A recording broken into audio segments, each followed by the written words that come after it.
Halo, perkenalkan nama saya Snianti Wadahmeha, NIM 232038. Saya dari Fakultas Keguruan dan Ilmu Pendidikan.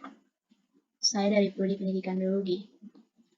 Di sini saya akan membahas tentang sejarah asal-usul leluhur orang Sumba berdasarkan hasil penelitian arkeolog di situs Samanapu. Tujuan pembuatan video kali ini untuk memenuhi tugas Kapitas Lepta Sumba. Tradisi lisan mengatakan bahwa nenek moyang orang Sumba pertama kali tinggal di Kampung Bunga setelah menempuh perjalanan dengan kapal dari Malaka.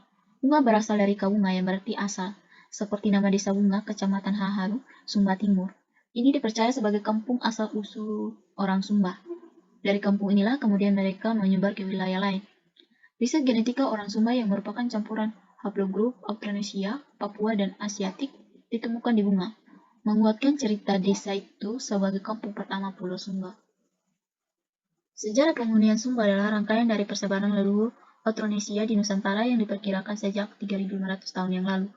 Bukti-bukti arkeologi menunjukkan bahwa Sumba sudah dihuni setidaknya 2.500 tahun yang lalu. Rangka manusia yang ditemukan di situs Lambanapu dan situs Melolo merupakan leluhur dari generasi ke generasi, menurunkan populasi Sumba sekarang. Sangat mungkin kedua situs ini merupakan hunian-hunian awal sebelum generasi-generasi berikut menyebar ke wilayah lain di Sumba.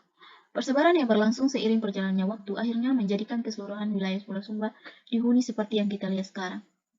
Situs Lambanapu yang hanya berjarak 10 km dari Mengapu merupakan situs hunian leluhur Sumba. Kehadirannya di Sumba adalah bagian dari persebaran mereka di Kepulauan Nusantara, lewat laut dan mencari ladang kehidupan yang baru.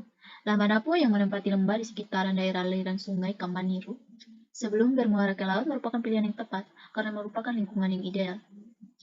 5 rangkai manusia yang ditemukan pada ekskavasi di situs Lambanapu tahun 2017 merupakan ras Mongoloid, sementara analisis yang pernah dilakukan pada rangka manusia di situs Melolo berkarakter ras Mongoloid yang kuat bercampuran dengan ras Australomelanesid berusia 1.800 tahun yang lalu. Data sementara ini selaras dengan hasil analisis DNA yang dilakukan lembaga Ejipmen terhadap populasi Sumba sekarang yang memperhatikan campuran kedua ras tersebut. Bahkan di antara ras Mongoloid diperkirakan campuran kelompok penutur Austronesia dan Austroasiatik. Keragaman genetika ini didukung pula hasil studi bahasa Sumba di mana 35% diantaranya merupakan bahasa Austronesia, sedangkan 65% bahasa non-Austronesia atau Papua. Dengan ras Australomenisid hingga menciptakan hibridisasi dan akulturasi, proses seperti inilah yang bersebar kemungkinan terjadi di Sumba. Sangat mungkin rangka-rangka situs Lambanapu dan Melolo memiliki karakter Mongoloid yang bercampuran dengan ras Australomenisid. Sebelum mereka bersebar ke Sumba, hal ini diperkuat oleh temuan berupa tembikar dan meliung persegi, yang merupakan budaya khas penutur Austroasiatik dan Austronesia. Sebelum kedatangan di Sumba, diduga sudah dihuni populasi Australomenesia sehingga menjadi percampuran genetika di antara keduanya. Kondisi yang terus berlangsung lambat laun menjadikan campuran Australomenisid yang semakin kuat sebagaimana kita lihat sekarang.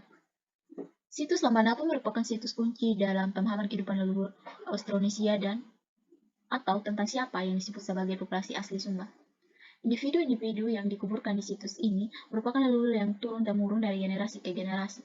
Menurunkan populasi Sumba sekarang, boleh jadi situs ini merupakan hunian-hunian awal sebelum generasi-generasi berikutnya menyebar di wilayah lain di Sumba. Persebaran yang berlangsung seiring perjalannya waktu akhirnya menjadikan keseluruhan wilayah pulau dihuni seperti yang kita lihat sekarang. Keberadaan situs Lambanapu yang memberikan pemahaman tentang diaspora penutur Austronesia dan persebaran di kawasan Nusantara. Mereka menyebar ke pulau-pulau dengan cara berlayar mengarungi laut dan selat. Dengan menelusuri pantai, mereka berhenti di muara-muara sungai dan mengeksplorasi lingkungan untuk mengetahui kelayakan huni.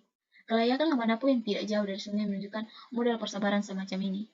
Populasi Pulau Sumba kemudian diperkirakan telah aktif dalam perdagangan internasional dengan mempertukarkan kayu cendana dengan gaharu yang banyak tumbuh di Pulau Sumba.